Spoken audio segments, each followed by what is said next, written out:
Bien, vamos a desempacar esto, porque la inmersión profunda de hoy tiene una misión bastante particular y diría que fascinante. Sí, sin duda es un tema intenso.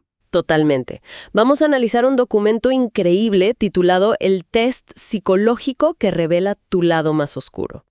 Y bueno, este análisis está respaldado por investigaciones empíricas de psicólogos muy reconocidos. O sea, hablamos de Delroy Polhus, Kevin Williams, Robert Hare y hasta llegamos a conceptos clásicos de Carl Jung. Pesos pesados de la psicología. Exacto. Y a ver, la misión de este análisis no es hablar de criminales ni de mentes monstruosas o, no sé, villanos de película. Queremos explorar la arquitectura oculta de la mente humana cotidiana. Nuestra propia mente. Tal cual. Descubrir cómo esos rasgos que tanto nos esforzamos por disfrazar frente a la sociedad, de repente toman el control del comportamiento cuando nadie está mirando. Claro. Y para que quienes nos escuchan puedan visualizarlo, vamos a usar una analogía inicial. La personalidad es como un iceberg. Y hoy vamos a sumergirnos por debajo del agua, o sea, ir a lo profundo, para ver esa enorme masa de hielo oscuro, gigante, que realmente sostiene la punta brillante que todos ven en la superficie. Esa metáfora del iceberg es perfecta para validar lo que vamos a discutir. Porque, digamos, la psicología moderna, clínica y empírica ha demostrado que absolutamente todos los seres humanos poseen una medida de esta oscuridad. Todos. Todos. La verdadera diferencia entre las personas no es si tienen o no ese hielo oscuro bajo el agua, sino cuál de esos rasgos domina en silencio cuando hay presión o amenaza. O sea, no es una falla genética, sino parte del paquete. Tener a alguien capaz de tomar decisiones frías en una crisis era una ventaja evolutiva innegable. ¡Wow! Claro, visto desde la evolución tiene todo el sentido. Pero a ver, antes de que podamos identificar esa oscuridad en situaciones cotidianas, en una oficina o en casa, necesitamos entender qué fue exactamente lo que la ciencia descubrió. Porque esto cambió nuestra percepción del comportamiento normal. En el año 2002, los psicólogos Delroy Polhus y Kevin Williams publicaron algo revolucionario. Sí, el concepto de la triada oscura de la personalidad. Exactamente. Y agruparon 3 rasgos específicos: el narcisismo, el maquiavelismo y la psicopatía subclínica o funcional. Y honestamente, leyendo el texto, el dato más perturbador es que esto no pertenece solo a mentes peligrosas que están encerradas. No, para nada. Hablamos de empresarios súper exitosos, líderes carismáticos, amigos, parejas. Es como la oscuridad psicológica no siempre grita, muchas veces sonríe. Lo fascinante aquí es justamente cómo la psicología moderna desestigmatizó estos conceptos. O sea, los sacó de los manuales psiquiátricos extremos para entenderlos como espectros. Como gradaciones. Ajá. No son anomalías. Son mecanismos de adaptación que han estado ahí todo el tiempo. Una dosis pequeña de esto te da asertividad. Pero en el otro extremo del espectro, esa misma energía puede volverse destructiva. Claro, son los mismos engranajes, pero girando a distintas velocidades.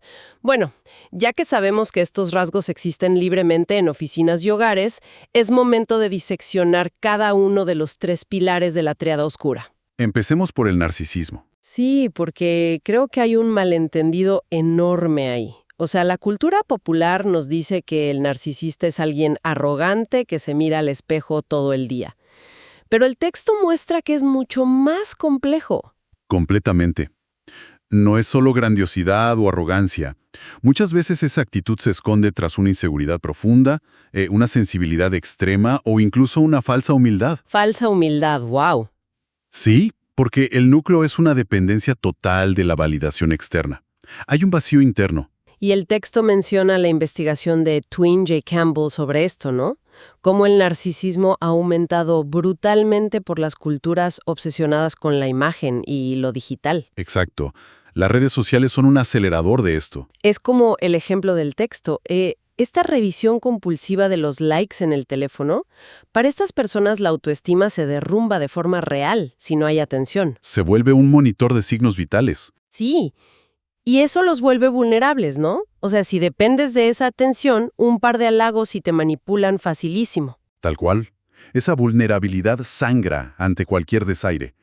Pero fíjate, si el narcisismo es pura vulnerabilidad y necesidad de atención, el segundo rasgo es exactamente lo opuesto. El maquiavelismo. Así es, inspirado en Nicolás Maquiavelo. Aquí hablamos de manipulación fría, es tener paciencia, cálculo y sobre todo una nula reacción emocional. Cero emociones. Casi nula, sí. Las investigaciones de Fernham, Richards y del propio Polhus muestran que estas mentes destacan en ambientes muy competitivos porque priorizan los resultados sobre los vínculos humanos. El texto daba este ejemplo de un compañero de trabajo que descubre un secreto tuyo y en lugar de enojarse o reaccionar, lo guarda tranquilamente para usarlo en el momento que más le convenga. Exactamente. Coleccionan esa información como munición. ¿Dónde se cruza la línea entre la estrategia profesional y la oscuridad psicológica del maquiavelismo? Es una gran pregunta. El límite se cruza en cómo ven a las personas. La estrategia normal respeta la humanidad del otro. La línea se cruza cuando las relaciones dejan de ser humanas y las personas comienzan a verse exclusivamente como herramientas desechables. Ah, como piezas de ajedrez. Exacto. O obstáculos que hay que eliminar sin ningún tipo de remordimiento ético. ¡Qué fuerte! Y esa falta de remordimiento nos lleva directo al tercer pilar, que suena aterrador, la psicopatía funcional o cotidiana. Sí, la palabra asusta. Asusta un montón. Uno piensa en documentales de crímenes, pero aquí es baja empatía emocional, una desconexión total. Así es. Las investigaciones de Robert Hare son clave aquí. Él explica que estas personas a menudo ocupan puestos de alto liderazgo precisamente porque mantienen la calma absoluta y deciden sin afectarse. O sea, el ejemplo del texto es súper claro. Pueden ver a alguien sufrir, un empleado llorando por un despido, por ejemplo. Entienden de forma racional por qué sufre, pero no sienten nada a nivel emocional. Tienen la empatía cognitiva intacta, entienden la mecánica del dolor humano, pero carecen de la empatía emocional. Su ritmo cardíaco no se acelera. Por eso parecen tan fríos o indiferentes. Pueden despedir a 1000 personas en una tarde y dormir perfectamente esa noche. Exacto, sin perder un minuto de sueño. Bien, aquí es donde se pone realmente interesante. Porque toda esta teoría suena súper clínica hasta que se pone a prueba bajo presión, ¿verdad? Sí, en la vida real. Entonces, vamos a pasar de las definiciones a los escenarios reales que plantea el material fuente. Queremos ver cómo reacciona cada rasgo cuando el ego o la seguridad se ven amenazados. Y cómo una misma situación genera 3 reacciones distintas. Ajá.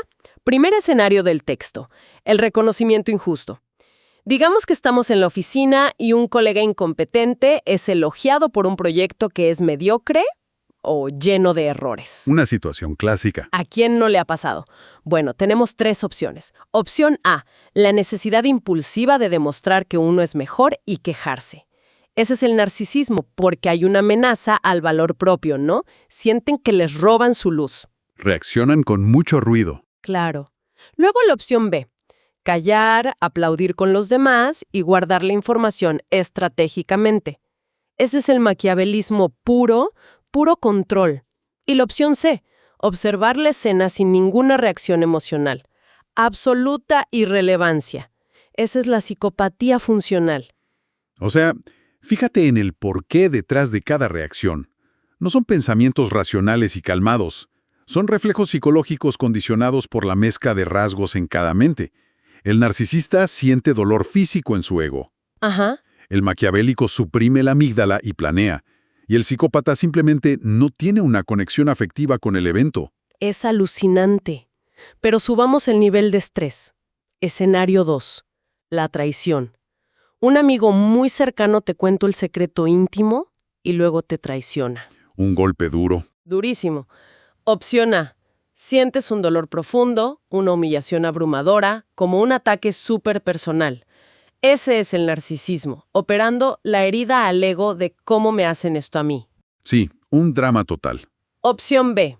Logras controlar tus emociones casi de inmediato y tu cerebro empieza a planear cómo usar esa información íntima en su contra en el futuro. Maquiavelismo. Y la opción C. Sientes una molestia que desaparece rápidamente. Cortas el vínculo y sigues tu vida sin mirar atrás. Psicopatía. Es increíble, ¿no? Cómo el perfil maquiavélico transmuta el dolor en logística casi al instante. Y como el de la psicopatía simplemente descarta a la persona porque el vínculo nunca fue tan profundo emocionalmente. Es súper frío. Y esto nos lleva a un punto crucial de esta inmersión. Si todos tenemos estas reacciones reflejo en mayor o menor medida, surge una duda inevitable. O sea, ¿tener estos rasgos nos convierte automáticamente en malas personas? No, para nada. Y ahí entramos en la zona gris de la psicología. Porque nadie tiene un solo rasgo dominante de forma pura, ¿cierto? Son mezclas. Es un cóctel, exacto. Y esas combinaciones son clave. Por ejemplo, un narcisista con psicopatía funcional es alguien que destruye relaciones sin notar el daño, porque exige validación pero no tiene empatía para ver el sufrimiento del otro. Una pesadilla de pareja. Totalmente. O un maquiavélico con psicopatía toma decisiones frías, puramente utilitarias, sin ninguna culpa ni ruido del ego. Pero hay un giro crucial en todo esto. A ver, ¿cuál? Que en niveles moderados esta oscuridad es sumamente útil. Claro, el texto menciona esto. El narcisismo te da confianza para hablar en público o defender tus ideas. El maquiavelismo te ayuda a sobrevivir en ambientes burocráticos tóxicos. Y la psicopatía te da la calma necesaria para actuar en crisis, como un cirujano en la sala de emergencias. Exacto. El peligro real surge cuando estos rasgos dominan por completo la personalidad, cuando la estrategia reemplaza permanentemente a la honestidad. Y para entender esto, tenemos que introducir a Carl Jung. Sí. El concepto de la sombra. Fundamental. Tratando de entenderlo mejor, se me ocurre esta analogía. Es como tener un león viviendo en el sótano de tu casa. O sea, si te niegas a reconocer que está ahí, si ignoras los ruidos, un día ese león va a derribar la puerta y tomará el control absoluto de la casa, destrozando todo. Qué buena imagen. Pero si bajas, enciendes la luz y lo entiendes, tal vez aprendas a coexistir con él. Y hasta puedas usar su fuerza para protegerte sin que te destruya. Si conectamos esto con el panorama general, la psicología apoya totalmente esa analogía. De hecho, el documento cita textualmente a Jung diciendo, hasta que hagas consciente lo inconsciente, dirigirá tu vida y lo llamarás destino. ¡Qué frase tan potente! ¿Lo ves? Y explica que la madurez real no es negar que tenemos impulsos oscuros o egoístas, sino tener el valor de reconocerlos para aprender a controlarlos. Entonces, ¿qué significa todo esto al final del día? Haciendo una recapitulación rápida, el autoconocimiento real no comienza cuando hacemos una lista bonita de nuestras virtudes. No, eso es fácil. Exacto. Comienza cuando tenemos el valor de mirar directamente a la parte de nosotros que escondemos. Ese hielo oscuro bajo el agua del que hablábamos.